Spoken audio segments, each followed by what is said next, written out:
አንዳንዴ በህይወታችን ቀኑ ሌሊት የሚሆንብን ጊዜ የለም አለኮ ዙሪያው ገደል የሚሆንብን የሚጨልምብን ተስፋ የምንቆርጥበት ሰዓት አለ አይደለም።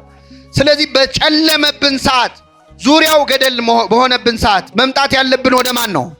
ወደ ክርስቶስ ነው። አንዳንድ ሰው ሲጨልምበት ራሱን ያጠፋል፣ ሲጨልምበት ራሱን ይገላል፣ ሲጨልምበት ተስፋ ይቆርጣል። ግን መምጣት ያለብን ወደ ማን ነው?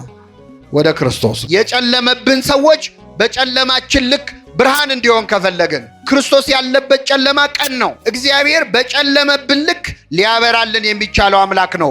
ሕይወታችን ለጨለመብን ሰዎች ብርሃናዊ ኢየሱስ ክርስቶስ በቸርነቱ ያብራለን። አምላካችን በጭንቀት ሰዓት ወደሱ የምንመጣበትን ኃይል ብርታት በቸርነቱ ያድለን። ወደ ክርስቶስ ከመጣህ ሌሊቱ ቀን ይሆናል። አንዳንዴ እኮ ለመሳለም የሚያፍር ወጣት አለ እዚህ መሃል። መስቀል ለመሳለም ሄዶ ካህን ፊት መስቀል ለመሳለም የሚያፍር አለኛ መሃል። ግራ ቀኝ አይቶ የሚያማትብ አለ። የምናሳፍረው እኮ እኛ ነን። የደስታ ቀን የሚያጅቡን ሰዎች ባለን ጊዜ አይዞ አይዞ የሚሉን ዮሐንስ ወንጌል ምዕራፍ 6 ላይ መምህር ሆይ የታደርክ ሲሉት ነበር። የጠገቡ ቀን ሁሉም ወዳጆቹ ናቸው። እግዚአብሔር ዕውቀት አንሶ ስትጠይቅ ይመልስልሃል።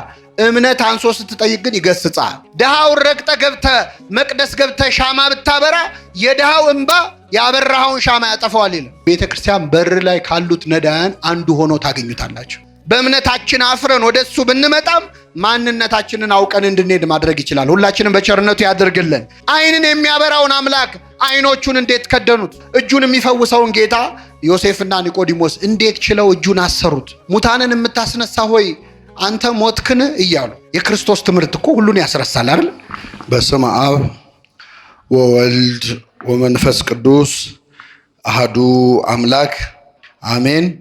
ክቡር አባታችን የዚህ ታላቅ ደብር አስተዳዳሪ፣ ክቡራን አበው ሊቃውንተ ቤተ ክርስቲያን አባቶች፣ ወንድሞች ዲያቆናት፣ መምህራን፣ ዘማሪያን፣ በዚህ ጉባኤ ለመታደም እዚህ የተገኛችሁ ምዕመናን፣ ምዕመናት ሁላችሁ በእግዚአብሔር ሰላምታ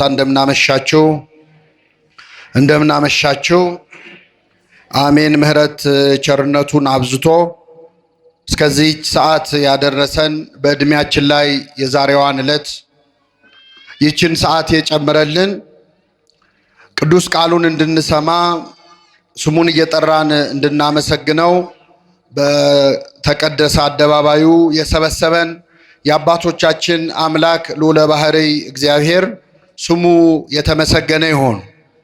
እግዚአብሔር አምላካችን እንደወደደ መጠን በቀሪው አጭር የትምህርት ጊዜ በዮሐንስ ወንጌል ምዕራፍ 3 ከቁጥር 1 ላይ በሚገኝ ኃይለ ቃል እና ታሪክ መነሻነት የእግዚአብሔርን ቃል እንማራለን።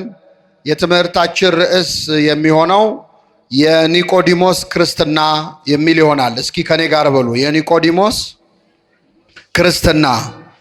እንግዲህ እንደምታውቁት ኢትዮጵያዊው ሊቅ ምድራዊው መልአክ ማህሌታይ ቅዱስ ያሬድ የአብይ ጾም ሳምንታትን እያንዳንዳቸውን ቀናት የየራሳቸውን ስያሜ ሰጥቷቸዋል።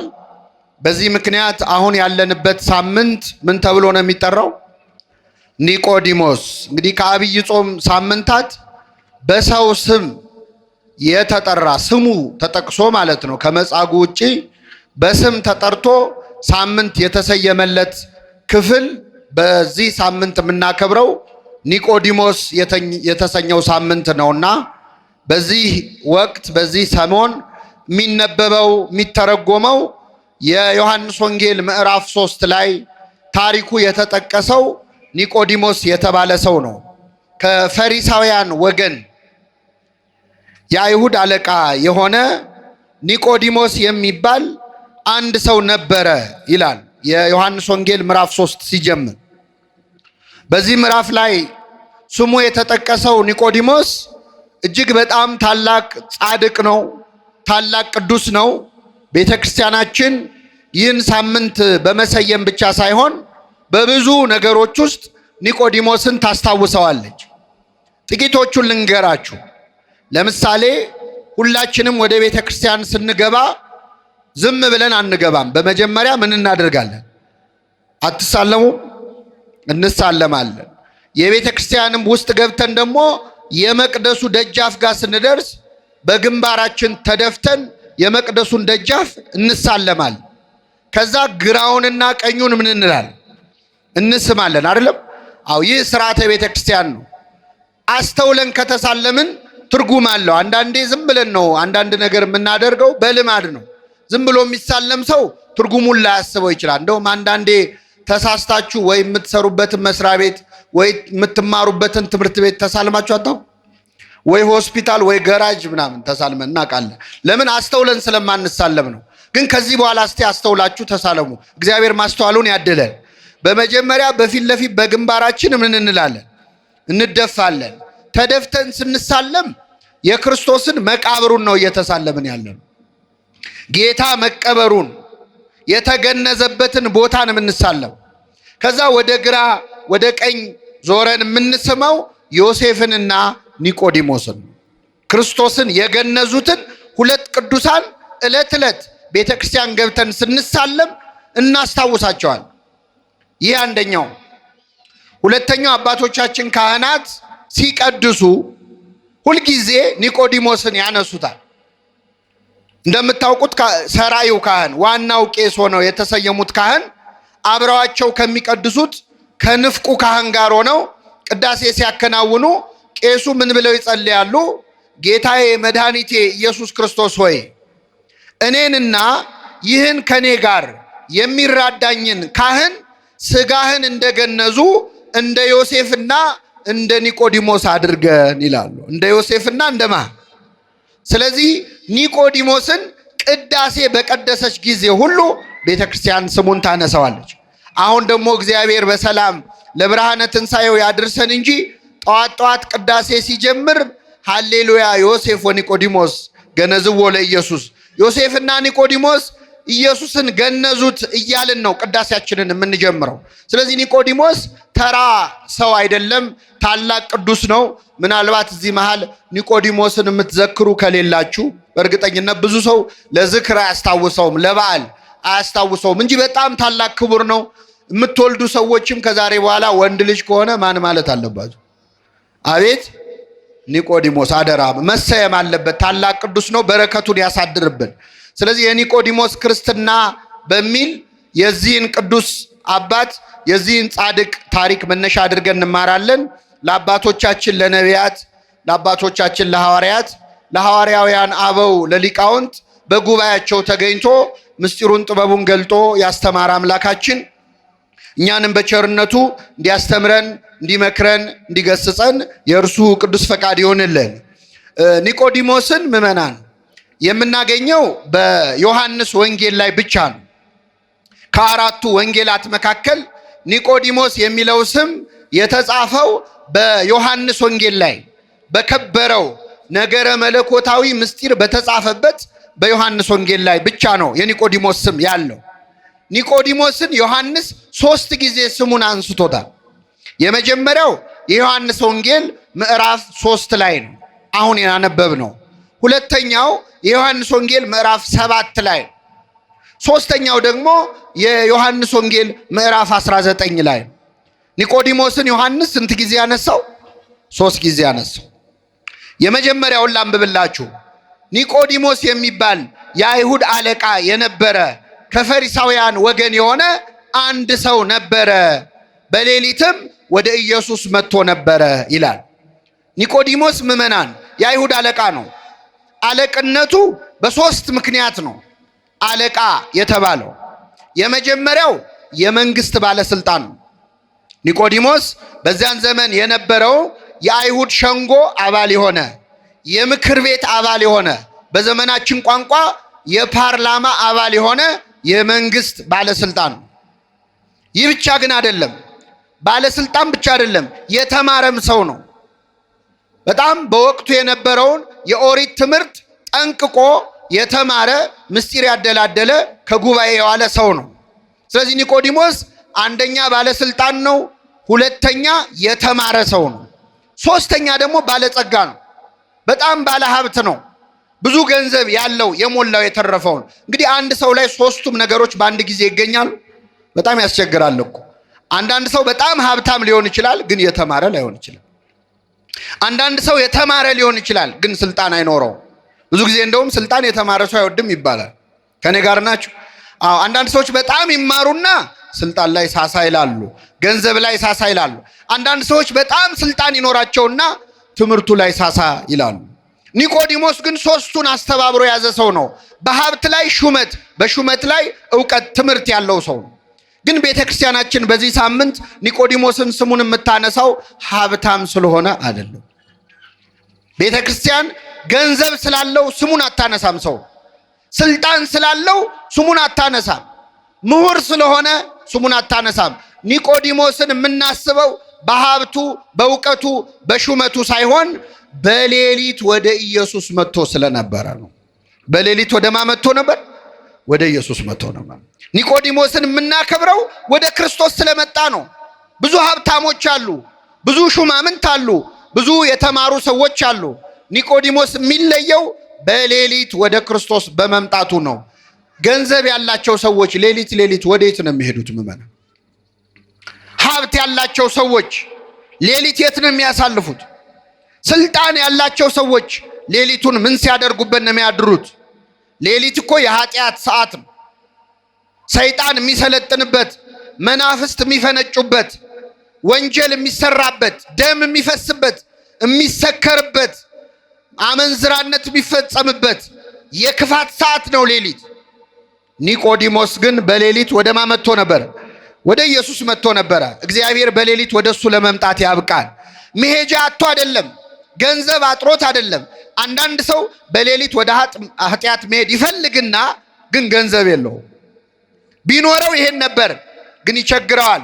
እንዳይጠጣ እንዳይሰክር ኪሱ ያጥርበታል።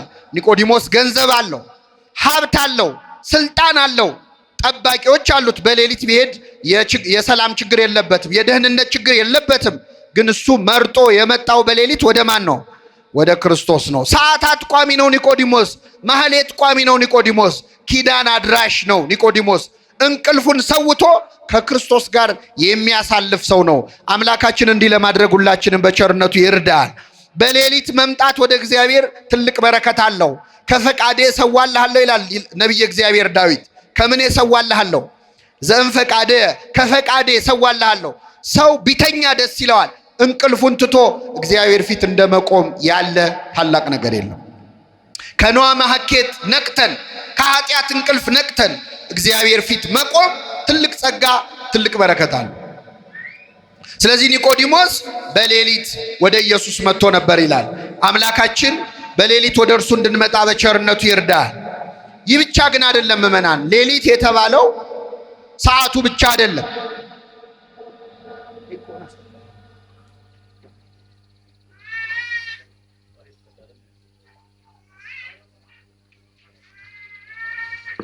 ከኔ ጋር ናችሁ ምእመናን? እግዚአብሔር ከሁላችን ጋር ይሁን። ኒቆዲሞስ ወደ ጌታ የመጣው በምን ሰዓት ነው አልኳችሁ? በሌሊት ነው። ግን በሌሊት ማለት ማታ ብቻ አይደለም ምእመናን። አንዳንዴ በህይወታችን ቀኑ ሌሊት የሚሆንብን ጊዜ የለም አለ እኮ። ዙሪያው ገደል የሚሆንብን፣ የሚጨልምብን፣ ተስፋ የምንቆርጥበት ሰዓት አለ አይደለም? ስለዚህ በጨለመብን ሰዓት፣ ዙሪያው ገደል በሆነብን ሰዓት መምጣት ያለብን ወደ ማን ነው? ወደ ክርስቶስ ነው። በሌሊት ወደ ኢየሱስ መጥቶ ነበር ይላል። አምላካችን በሌሊት፣ አምላካችን በጭንቀት ሰዓት ወደ እሱ የምንመጣበትን ኃይል፣ ብርታት በቸርነቱ ያድለን። አንዳንድ ሰው ሲጨልምበት ራሱን ያጠፋል፣ ሲጨልምበት ራሱን ይገላል፣ ሲጨልምበት ተስፋ ይቆርጣል። ግን መምጣት ያለብን ወደ ማን ነው? ወደ ክርስቶስ ነው። ወደ ክርስቶስ ከመጣህ ሌሊቱ ቀን ይሆናል። እስመ ጽልመትኒ ይጸልም በኀቤከ፣ ጨለማም ባንተ ዘንድ አይጨልምም ይላል። ክርስቶስ ያለበት ጨለማ ቀን ነው። እሱ ያለበት ጨለማ ብርሃን ነው። እሱ ራሱ ብርሃን ስለሆነ ማለት ነው። የጨለመብን ሰዎች በጨለማችን ልክ ብርሃን እንዲሆን ከፈለግን በአምጣነ ጽልመታ ከማሁ ብርሃና ይላል ነቢየ እግዚአብሔር ዳዊት። በጨለማዋ ልክ ብርሃኗም እንዲሁ ነው ይላል። እግዚአብሔር በጨለመብን ልክ ሊያበራልን የሚቻለው አምላክ ነው። ሕይወታችን ለጨለመብን ሰዎች ብርሃናዊ ኢየሱስ ክርስቶስ በቸርነቱ ያብራለን። ስለዚህ ኒቆዲሞስ በሌሊት ወደ ማን መጥቶ ነበር አልኳችሁ? ወደ ኢየሱስ መጥቶ ነበር። ይህን ያህል ካመሰገን ነው ግን ምእመናን፣ ኒቆዲሞስ በሌሊት የመጣው ወደ ክርስቶስ መምጣቱን እናደንቃለን፣ እናከብራለን። ግን ደግሞ በሌሊት የመጣው ለጥሩ ምክንያት ብቻ አይደለም። ኒቆዲሞስ በሌሊት የመጣው በክርስቶስ አፍሮ ስለነበረ ነው። ይገርማቸዋል። በዚያን ጊዜ የአይሁድ ሸንጎ አባል የሆኑ ጸሐፍት ፈሪሳውያን ከክርስቶስ እግር ስር ቁጭ ብለው ሲማሩ ከታዩ የአይሁድ ሸንጎ ውስጥ እንዲገቡ አይፈቀድላቸውም ነበር። ስልጣናቸው ይነካ ነበረ። ከሹመታቸው ይባረሩ ነበር። ስለዚህ ኒቆዲሞስ በሌሊት የመጣበት ምክንያት ምንድነው? ስልጣኑ ሳይነካ የክርስቶስ ተማሪ መሆኑ ሳይታወቅ ማንም ሳያየው ከጌታ ለመማር ነበር። ከኔ ጋር ናችሁ? ስለዚህ በክርስቶስ ምን ብሏል ማለት ነው? አፍሮበታል። በአምላካችን ከማፈር በቸርነቱ ይሰውራል። አይገርማችሁም? ፈርቶ ነበር። በጨለማ ሰው አየኝ አላየኝ ብሎ። አንደኛ አስቡት፣ ኒቆዲሞስን ያህል የተማረ ሰው ቁጭ ብሎ በእድሜ ከሱ ከሚያንሰው የ30 ዓመት ጎልማሳ ከሆነው ከክርስቶስ እግር ስር ቁጭ ብሎ ሲማር ሰዎች ሲያዩት ምን ይሉታል? ውይ እኛ እኮ የተማረ ነው ብለን እናስብ ነበር። ገና ትምህርት እየጀመረ ነው እንዴ? ከታናሹ ይማራል እንዴ እንዳይሉት በጨለማ ተደብቆ መጣ። አባቶቻችን ተከብሮ ያደርጋል ደንቆሮ ይላሉ። መከበር ያደነቁራል። አንዳንድ ሰው ሲማር ላለመታየት ብሎ ይደበቃል። ስለዚህ ኒቆዲሞስ ተደበቀ። የመጣው በጨለማ ነበር።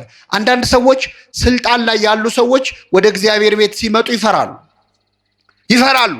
ተደብቀው ተሸፍነው ኮፍያ አድርገው መነጽር አድርገው ማስክ አድርገው የሚመጡ ሰዎች አሉ።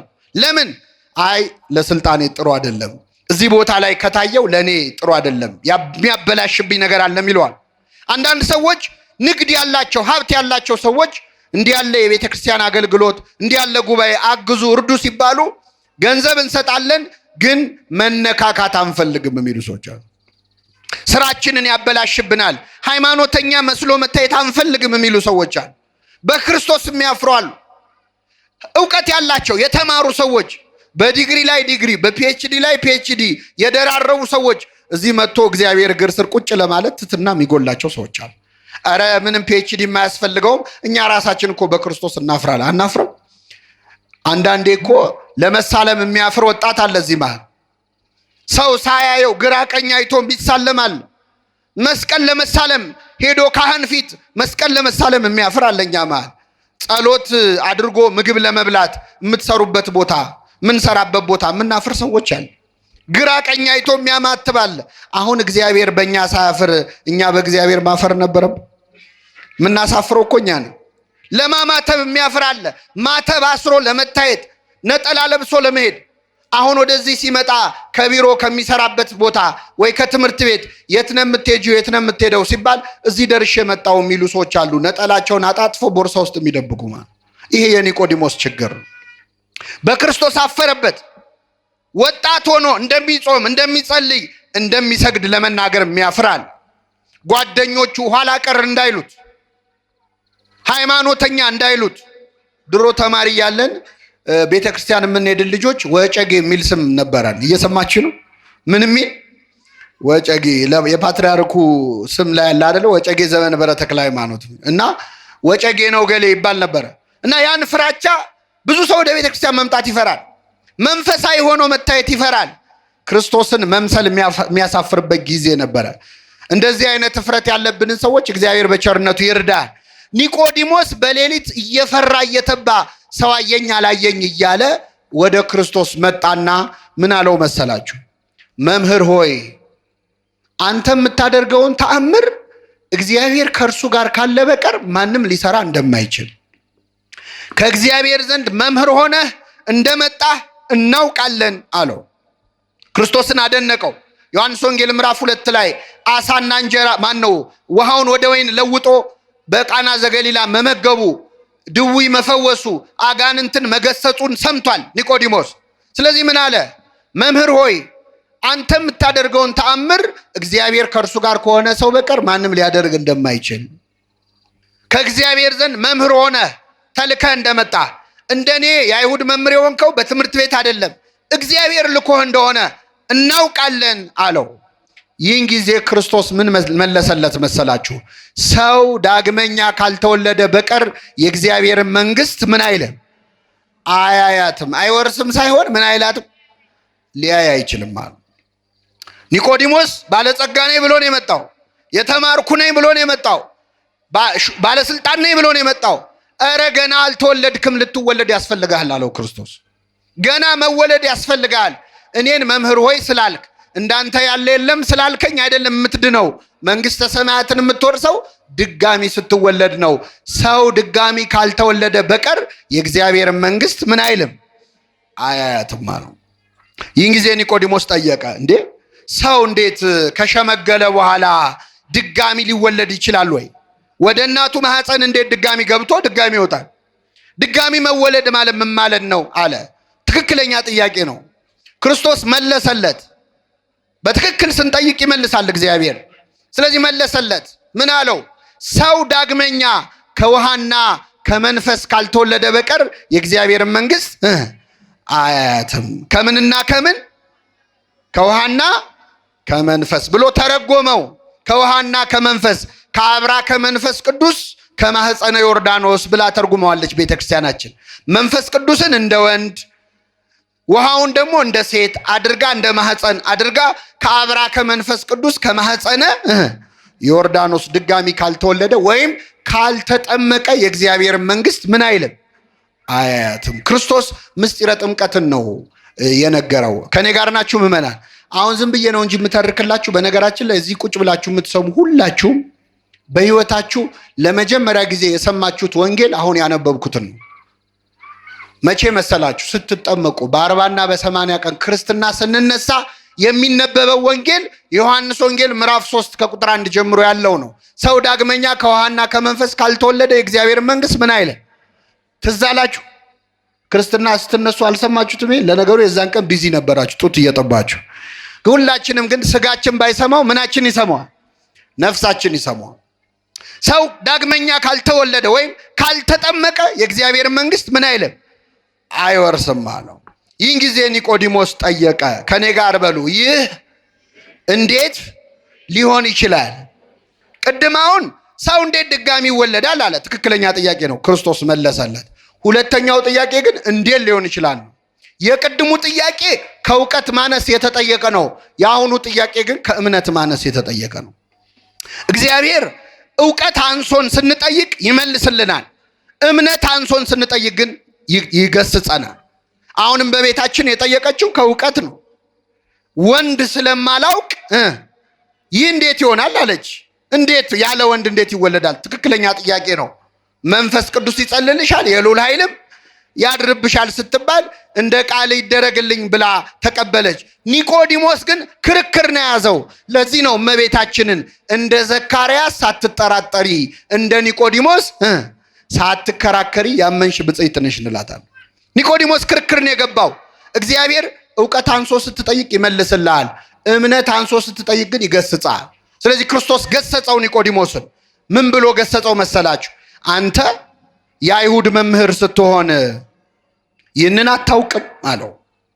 አባቶቻችን ምን ይላሉ? ዓለም ልሞ ገሰጸው ይላሉ። ምን ብሎ ገሰጸው? አንተ የአይሁድ ምን ስትሆን መምህር፣ አንተ የተማርክ ሰው አይደለህ እንዴ? ትልቅ ሰው አይደለህ እንዴ? እንዴት ይህንን አታውቅም ብሎ ዓለም ልሞ አክብሮ ገሰጸው ይላል። ክርስቶስ የማያስተምረን ነገር የለም። ሰው መገሰጽ ከፈለጋችሁ መጀመሪያ ማክበር ያስፈልጋል። አያስፈልግም? እርሱ አሁን ትልቅ ሰው አይደሉ እንዴ? አንቺ ስንት ነገር የምታውቂ ልጅ አይደለሽ እንዴ ብላችሁ ብትቆጡ ሰው ይሰማቸዋል። እኛ ችግራችን በስድብ ነው የምንጀምረው። አንተ እኮ አይገባም ብለህ ጀምረህ እንዴት ይሰማሃል? እስቲ ዓለም ልሞ መገሰጽ ማለት ንግግሩ አይደለም። ንግግራችሁ በጨው እንደተቀመመ ይሁን ይላል ክርስቶስ። በምን እንደተቀመመ? እኔ አንድ ቀላል ጥያቄ ልጠይቃችሁ፣ ወንዶቹን መልሱልኝ። አንድ ሰው መጥቶ አንተ ውሻ ከሚላችሁና የኔ ውሻ ከሚላችሁ እስቲ መልሱልኝ። ሁለቱም እኮ ውሻ ነው አይደለም? አንተ ውሻ ሲላችሁ ደስ ይላችኋል? ትናደዳላችሁ። የኔ ውሻ ሲልስ ትሽኮረመማላችሁ።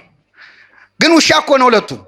በፍቅር ሲነገር ግን ውሻ ራሱ መባል ፍቅር ነው። ሰው ፀጉሩን ያካል የኔ ውሻ ሲባል ይቅለሰለሳል አይደል?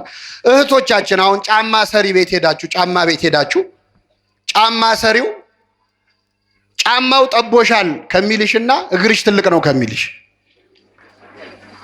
እስቲ መልሱልኝ። ቆይ ጫማው የጠበበሽ ምን ስለሆነ ነው? አቤት እግር ትልቅ ስለሆነ ነው ጫማ የሚጠባው አይደል? ግን ጫማው ጠቦሻል ካለ እውነትህን ነው ጠቦኛል ትያለህ። እግርሽ ትልቅ ነው ካለ ግን የሰው የስነ ስርዓት የለውም። ይሳደባል እንዴ ለምንለው? ግን እውነት እኮ ነው። እግር ከተለቀ ነው ጫማ የሚጠባው። ንግግር እንዲሰማም እንዳይሰማም የሚያደርገው አነጋገራችን። እኛ የሰው ጆሮ ቆርጦን ነው ንግግር የምንጀምረው፣ ተሳድበን ነው። ክርስቶስ ግን አለምልሞ ገሰጸው። አንተ የአይሁድ መምህር ስትሆን፣ ትልቅ ሰው ስትሆን፣ የተማርክ ስትሆን ይሄ እንዴት ይጠፋሃል? ሰው እንዴት ድጋሚ እንዴት ሊወለድ ይችላል? እንዴት ትላለህ? ከስጋ የተወለደ ስጋ ነው፣ ከመንፈስ የተወለደ መንፈስ ነው። እኔ ያልኩ ስለ ስጋ ልደት አይደለም፣ ስለ መንፈስ ልደት ነው። ነፋስ ወደ ወደደው ይነፍሳል። ከወዴት እንደመጣ ወዴትም እንደሚሄድ አታውቅም። መንፈስ ቅዱስም በወደደው ሰው ላይ ያድራል። ከወዴት እንደመጣ ወዴት እንደሚያድር አታውቅም። ይህ መንፈሳዊ ነገር ነው ብሎ ክርስቶስ ለኒቆዲሞስ አስተማረው። ኒቆዲሞስ ፈራ ተባ እያለ በክርስቶስ አፍሮ ራሱን ኮፍሶ ምሁር ነኝ ባለስልጣን ነኝ ብሎ አስቦ ክብሩን ጠብቆ ሊማር በጨለማ ሲመጣ ክርስቶስ እንደምታስበው ትልቅ ሰው አይደለህም፣ ገና ልትወለድ ያስፈልግሃል አለው። ትሕትናን አስተማረው። ተኮፍሶ መጥቶ ትሑት ሆኖ ተመለሰ። አምላካችን ፈራ ተባብለን በእምነታችን አፍረን ወደሱ ብንመጣም ማንነታችንን አውቀን እንድንሄድ ማድረግ ይችላል። ሁላችንም በቸርነቱ ያድርግልን። ይህ እንግዲህ የመጀመሪያ ኒቆዲሞስን የምናገኘው ዮሐንስ ወንጌል ምዕራፍ 3 ላይ ነው። ሁለተኛ ምዕራፍ 7 ላይ ነው። ኒቆዲሞስ የተጻፈው ስሙ የዮሐንስ ወንጌል ምዕራፍ 7 ላይ ምን ሆነ መሰላችሁ? አይሁድ ጸሐፍት ፈሪሳውያን ወታደሮች ተሰጥተዋቸዋል። የሮም መንግስት የመደበላቸው የቤተ መቅደሱ ጠባቂ የሆኑ ቴምፕል ጋርድ የሚባሉ አሉ ጠባቂዎች። እና እነዛን ወታደሮች ጠሩና ሂዱና የናዝሬቱ ኢየሱስን አስራችሁ ይዛችሁልን ነው አሉ። እሺ አሉ። ወታደሮቹ ሰይፍ ይዘው ቆመጥ ይዘው ሰንሰለት ይዘው ክርስቶስን ሊያስሩት ሄዱ። ጌታችንን ሊያስሩ ሲሄዱ ጌታችን እያስተማረ ነው። ክርስቶስ ሲያስተምር 5000 ህዝብ ነው የሚማረው። ብዙ ጊዜ በጣም ብዙ ሺህ ህዝብ ተደርድሮ ክርስቶስ መሃል ቆሞ እያስተማረ ነው። እነዚህ ወታደሮች መጡ ሊይዙት ማለት ነው። ሲያዩ እያስተማረ ነው። የጋለ ትምህርት ላይ ነው ያለ። አይ ችግር የለውም በቃ ይጨርስና ትምህርቱን እናስረዋለን ብለው እነዚህ ወታደሮች እዛው ቁጭ ብለው ትምህርቱን መስማት ጀመሩ። ከኔ ጋር ናቸው? የማንን ትምህርት? ይገርማቸዋል። ቁጭ ብለው የክርስቶስን ትምህርት ሲሰሙ ወታደሮቹ ተመስጠው ለምን እንደመጡ ረሱት። የክርስቶስ ትምህርት እኮ ሁሉን ያስረሳል አይደል? እንኳን የክርስቶስን የእኛን ኃጢአተኞቹን ትምህርት ቁጭ ብላችሁ እየሰማችኋል። የክርስቶስ ትምህርት እኮ የጌታ ትምህርት ከራሱ ከጌታ ማለት የእግዚአብሔርን ቃል ከእግዚአብሔር መማር የራሱ ቃል ነው፣ መለኮታዊ ቃል ነው። ብፁዕ ቅዱስ አቡነ ሽኖዳ ምን ይላሉ? ምን ነው ዓለምን ዛሬ ያጥለቀለቀው የድምፅ መቅረጫ ምን ነው የዛኔ በኖረና የጌታን ድምፁን ተቀርጾ በሰማነው ነበር አሉ። ድምፁን ብንሰማው ደስ አይላችሁ ምዕመናን? አምላካችን ድምፁን ያሰማል። የሱ ድምፅ እኮ ሐዘንን ያርቃል፣ ይነቅላል፣ ነፍስን ሰላም ይሰጣል፣ ያረጋጋል፣ ንጹህ ያደርጋል። ከሰማችሁት ቃል የተነሳ ንጹሐን ናችሁ ይላል። የክርስቶስ ትምህርት ንጹህ ያደርጋል። ቃል እግዚአብሔር ቃል ንጹህ ይላል። የእግዚአብሔር ቃል ንጹህ ነው። ራሱ እግዚአብሔር ሲናገረው ደግሞ የበለጠ ይነጻል። እሱ የታመመውን ዳን ሲለው ይድናል፣ የሞተውን ተነስ ሲለው ይወጣል። ድምፁን ብንሰማ እኮ የሞተ ማንነታችን ይፈወስ ነበር። አምላካችን ድምፁን ያሰማል። እና እነዚህ ደቀ መዛሙርት ማን ነው ወታደሮች ጌታን ሊያስሩ መጥተው ቁጭ ብለው ትምህርቱን ሲሰሙ ዋሉና በሰላም ግቡ ሲባል አሜን ብለው ወደ ቤታቸው ሄዱ። ምን ሊያደርጉ ነው የመጡት? ሊይዙት ነው። ጸሐፍት ፈሪሳውያን ሲያዋቸው ባዶ እጃቸውን ናቸው። የታለ አላቸው። ማ አሉ። እንዴ አስራችሁ ይዛችሁ ነው ብለናል እንዴ ላክናችሁ አሏቸው። ኧረ እኛ እስከ ዛሬ እንዲህ ያስተማረ ሰው በዓይናችን አይተን አናውቅም። እንዲህ ያለ አስተማሪ አይተን አናውቅም አሉ። ጸሐፍት ፈሪሳውያን ተበሳጩ። የእሱን ትምህርት እኮ የወደዳችሁት እናንተ ያልተማራችሁ ተራ ሰዎች ስለሆናችሁ፣ እውቀት ስለሌላችሁ። ላልተማረ ሰው ነው የእሱ ትምህርት የሚሆነው። እስቲ አንድ የተማረ ሰው የእሱን ትምህርት ቁጭ ብሎ ተምሮ ያውቃል ወይ? አንድ የተማረ ትልቅ ደረጃ ላይ ያለ ሰው የእሱን ትምህርት የተማረ አለ ወይ አሉ አይሁድ። አለ የለም? መልሱልኝ ምዕመናን። ማ ይገርማቸዋል። ኒቆዲሞስ እዛ ቦታ ላይ ቆሟል። ይሄ ወሬ ሲወራ ይሰማል። አንድ የተማረ ሰው የእሱን ትምህርት ተምሯል ወይ ሲባል ኒቆዲሞስ እዛ ቁጭ ብሏል። ኧረ እኔ ያለው ተምር ያለው እንዳይል ፈራ። የተማረውም በቀን ሳይሆን በምንድን ነው? ተደብቆ ነው አይደለ? ስለዚህ አረን ያለው እኔ እኮ ተምር ያለው እንዳይል ፈራ። ዝም እንዳይል ደግሞ ቆጭ። እንደው አሁን እንዴት ብዬ ዝም እላለሁ አለና እዚህ ላይ አስተያየት አለኝ አለ ኒቆዲሞስ። እዚህ ላይ አስተያየት አለኝ አለ። ምንድነው አሉት ጸሐፍት ፈሪሳውያን። አሁን እሱ የተማረ ሰው ነው፣ ሊንቁት አይችሉም። ምንድነው ሲሉት እኛ ሄደን ያስተማረውን ነገር ሰምተናል ወይ? አልሰማንም። ሄደው የተማሩት ወታደሮቹ ናቸው አይደለም?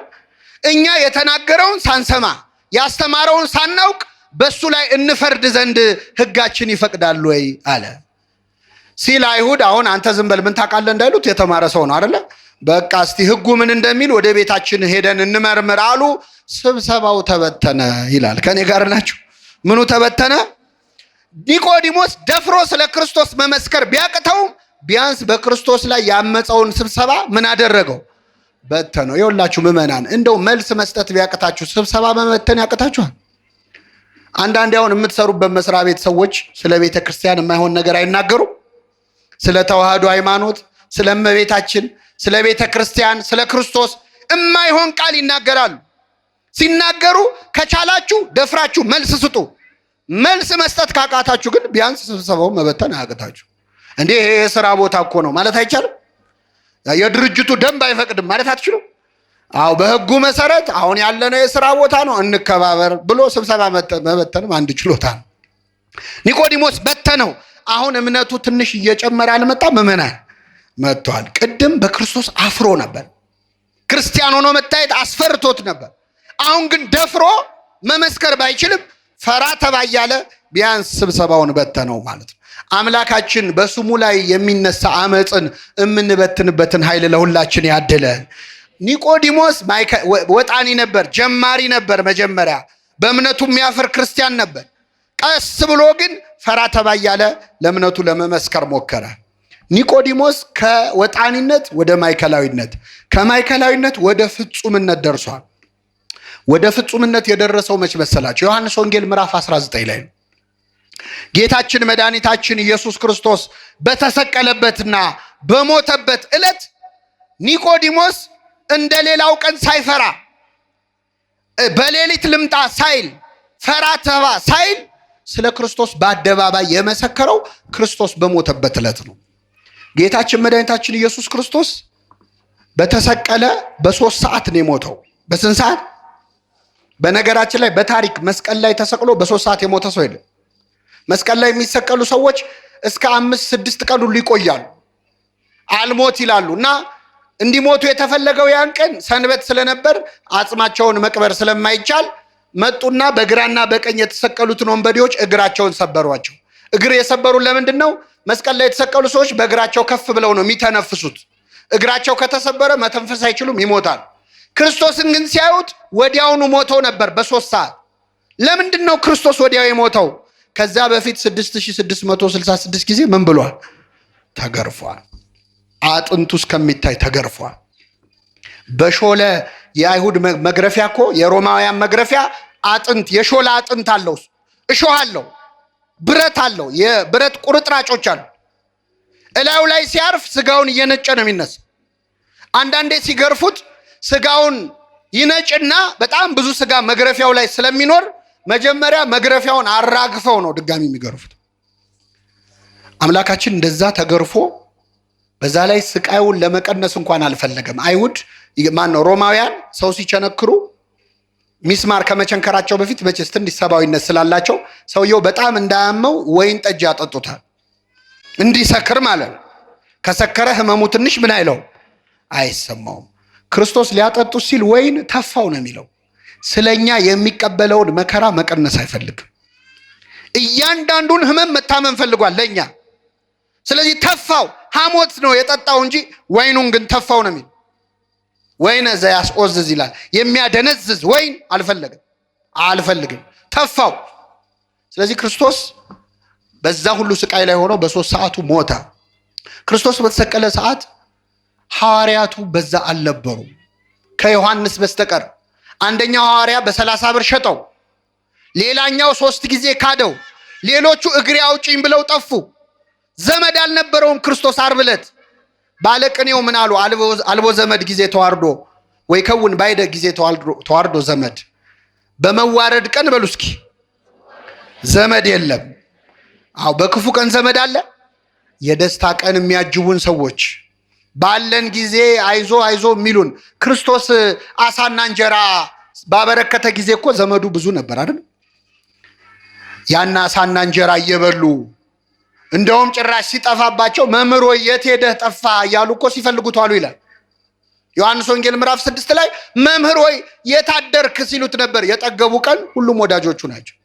አሳና እንጀራ ሲያበራ ፊቱ እንደ ፀሐይ ሲያበራ በታቦር ተራራ ላይ ጴጥሮስ፣ ዮሐንስ፣ ያዕቆብ በዚህ መሆን ለኛ መልካም ነው ሲሉ ነበር። በቀራንዮ ግን በዚህ መሆን ለኛ መልካም ነው አላሉ። እግሬ አውጪኝ ብለው ጠፉ። ብቻውን ነበር ክርስቶስ፣ ዘመድ አልነበረውም። ሁላችሁ ብቻዬን የምትተውኝ ሰዓት ይመጣል ብሎ ነግሯቸው ነበር። በጭንቀት ሰዓት ክርስቶስ ብቻውን ነበረ። በዛን ብቻውን በሆነ ቀን በመከራ በስቃይ ተገርፎ ተቸንክሮ በ3 ሰዓት ስቃይ ከሞተ በኋላ ኒቆዲሞስ ተነሳ። ጌታ ሆይ አለ፣ እንደ ሌላ ቀን አላፍርብህም። እንደ ሌላ ቀን እስኪመሽ አልጠብቅም፣ ሌሊት እስኪሆን አልጠብቅም። እምነቴን ዛሬ በአደባባይ ገልጻለሁ ብሎ ኒቆዲሞስ ከቤቱ ወጣ። ወደ ጲላጦስ የአርማትያው ዮሴፍ ከሚባል ሌላ ጻድቅ ሰው ጋር የሸንጎ አባል የነበረ። እንግዲህ ቅድም ኒቆዲሞስ አስተውላችሁ ከሆነ መምህር ሆይ ከእግዚአብሔር ዘንድ ተልከህ እንደመጣነህ እናውቃለን ብሎ ነበር። ምን እንላለን?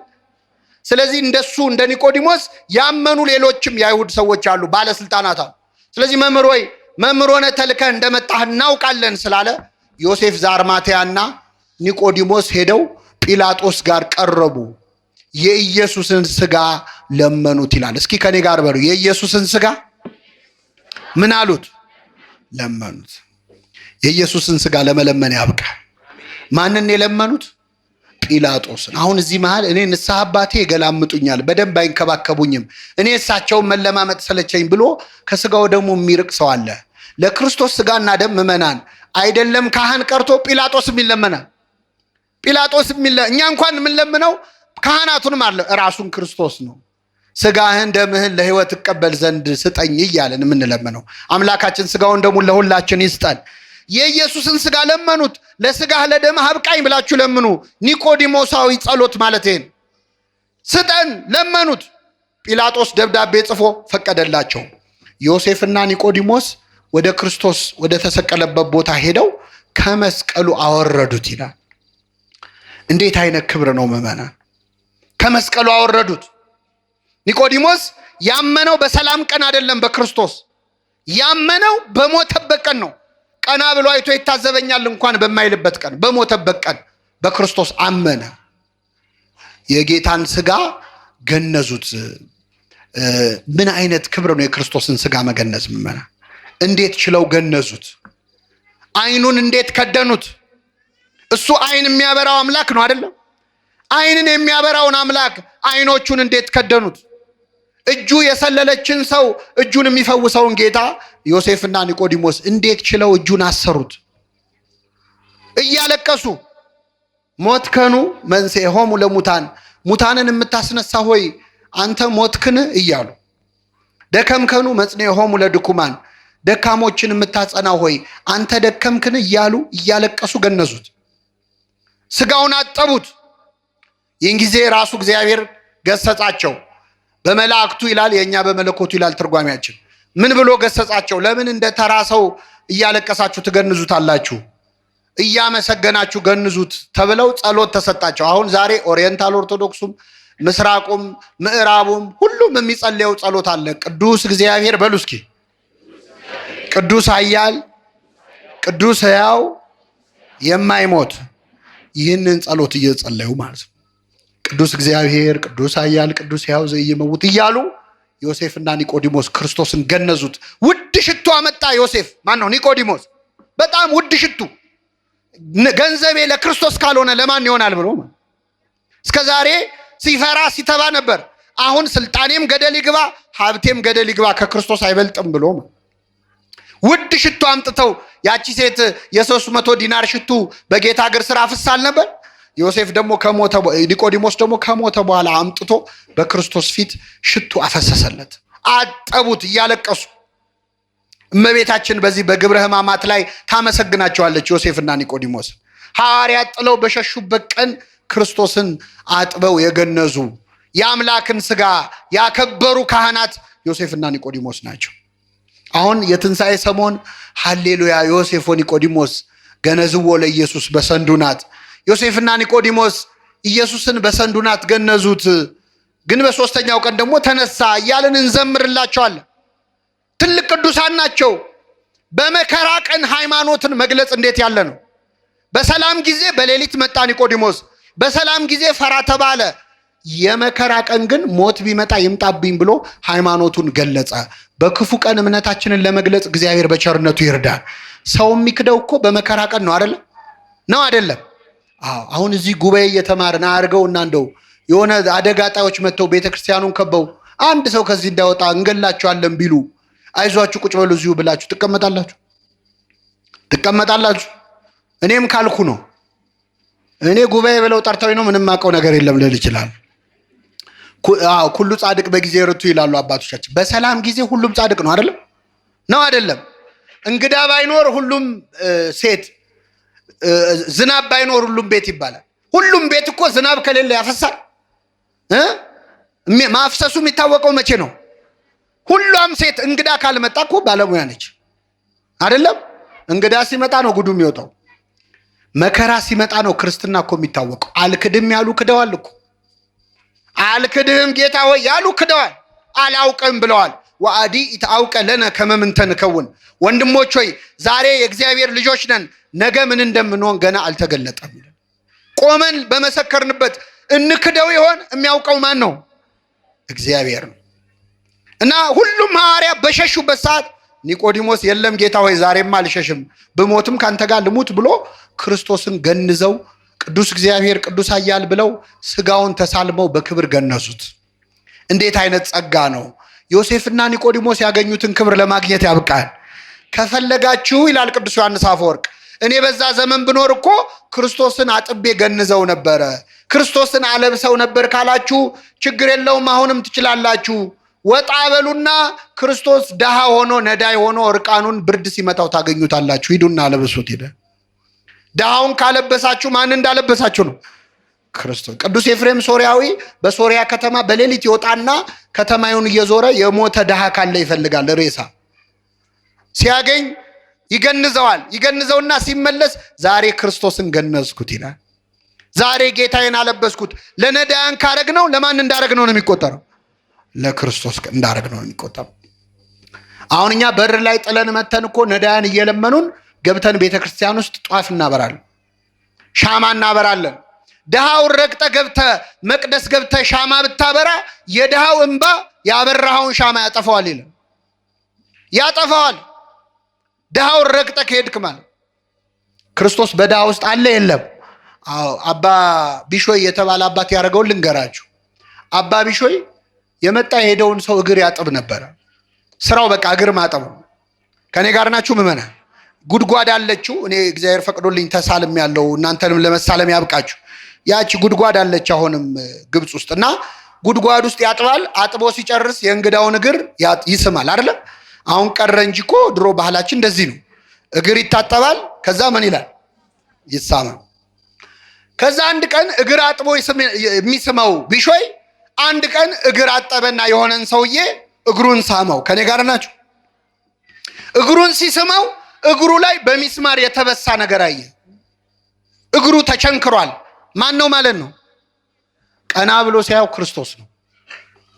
ከዛ ሰገደለት፣ ክርስቶስ ተሰወረ። ስለዚህ ያን ቀን እግሩን ያጠበው የማንን እግር ነው? ደስ አለው። የክርስቶስን እግር እጣቢ ብታገኙ ምን ታረጉታላችሁ? በቃ ጠጣዋለሁ ብሎ ሊጠጣ ጀመረ። ከዛ ደቀ መዝሙሩ ሲመጣ እግር እጣቢ እየጠጣዩ ዘገነ ነው። ጭራሽ ብለብለ እግር እጣቢ መጠጣት ጀመርካ? ና ጠጣ አለው። ኧረ ዞር በል ላንተም ቀፎኛል አለ። ተው ጠጣ። በሶስተኛው እምቢ ሲለው ጌታዬን አጠብኩት የእሱን እግር እጣቢ ነው አለው። ኧረ አምጣው ልጠጣ ሲል እጣቢው በኖ ተኖ ጠፋ። ከዛ መነኮሳቱ ሰሙ። እንዲህ አባ ቢሾይ እግር አጠበ የክርስቶስን ለእኛም ይገለጥልን ብለው መጥተው ተሰብስበው ነገሩት። ቅዱሳን የዋህ ናቸው፣ ምቀኝነት የለባቸውም። ደረቱን እየደቃ ለእኔ ለኃጢአተኛው ታይተ ለእነዚህ ለመነኮሳት ለምን አትታያቸው? ጌታ ሆይ ተገለጽ አለ። ጌታችን ተገለጸና እሁድ ጠዋት ተራራ ጫፍ ላይ ወጥተው ይጠብቁኝ ይገለጽላቸዋል። ታጥነው ተዘጋጅተው በጠዋት ተነስተው እሁድ ከቅዳሴ መልስ ተራራ መውጣት ጀመሩ። ማንን ሊያዩ? ክርስቶስ። ከዛ እየወጡ እያለ አንድ ነዳይ ቁስል በቁስል የሆነ ድሃ እባካችሁ እኔም ከፈወሰኝ ጌታ የለው ይዛችሁኝ ውጡ አለ። ኧረ ተው ይህን ተራራ እኛ ራሳችንን መውጣት ከብዶናል፣ ጭራሽ አንተን ተሸክመንም አይሆንም፣ ዞር በላሉ። አባ ቢሾይ ሲያየው ይህ ድውይ እያለቀሰ ነው፣ ጌታ ቢያገኘው ይፈውሰዋል አለና ና በቃ ብሎ በትከሻው አዘለው ማለት እንኮኮ አድርጎ ይዞ ተራራውን መውጣት ጀመረ። ከኔ ጋር ናችሁ? ሲወጣ የሰውየው ክብደት እየጨመረ መጣ። ሲወጣ አሁንም ክብደቱ እንደ ሰውዬ ኪሎ እየጨመረ ነው እንደሚመጣው ብሎ ቀና ብሎ ሲያየው ክርስቶስ ራሱ ነው። ሰማይና ምድር የማይሸከሙን እኔ እንዴት እሸከማለሁ አለው። ክርስቶስ ባርኮት ሄደ። እነዛ ሰዎች ውሰዱኝ ሲላቸው ጥለው የሄዱት ማንን ነበረ? ክርስቶስን ነበር። ክርስቶስን ከፈለጋችሁ ቤተክርስቲያን በር ላይ ካሉት ነዳያን አንዱ ሆኖ ታገኙታላችሁ። እሱን ረግጠን ወጥተን ነው እዚህ ማረን የምንለው። ለዚህ ነው ቅዱስ ዮሐንስ አፈወርቅ መቅደሱን በእንቁ በጌጥ በወርቅ ታስጌጣላችሁ፣ ክርስቶስ ግን እርቃኑን ሆኖ አይታችሁ ረግጣችሁ ታልፋላችሁ። ድሃው ሲለምን ጥለው ስታልፍ ክርስቶስንም አንተ ስትለምነው አልፎ እንደሚሄድ ወቅ ይላል። ስለዚህ ዮሴፍና ኒቆዲሞስ ያገኙትን በረከት የሚፈልግ እርቃኑን የወደቀ ብዙ ድሃ አለ፣ እሱን አልብሱ ለእኔ እንዳደረጋችሁ ትቆጥረዋለሁ ነው ያለው። የኒቆዲሞስ ክርስትና እያየነው ያደገ ክርስትና ነው። ነቢየ እግዚአብሔር ዳዊት የሕግ መምህር በሉ እስኪ በረከት ይሰጣል። አዎ ኒቆዲሞስ መምህረ ሕግ ነው፣ የሕግ መምህር ነው። በረከትን ይስጠለሁላችሁ ወይ ሐውር እምኃይል ውስተ ኃይል፣ ከኃይል ወደ ኃይል ይሄዳል ብሏል። መጀመሪያ ፈሪ ነበር፣ ቀጥሎ ፈራ ተባ ብሎ ስለ ክርስቶስ መሰከረ። በመጨረሻ ግን ጌታውን እስከ መገነዝ እስከ ሰማዕትነት በቃ። ክርስትናችን እንደ ኒቆዲሞስ የሚያድግ ይሁንልን። የኒቆዲሞስን በረከት ያሳድርብን። የሰማነውን በልቡናችን ጽላት ይጻፍልን።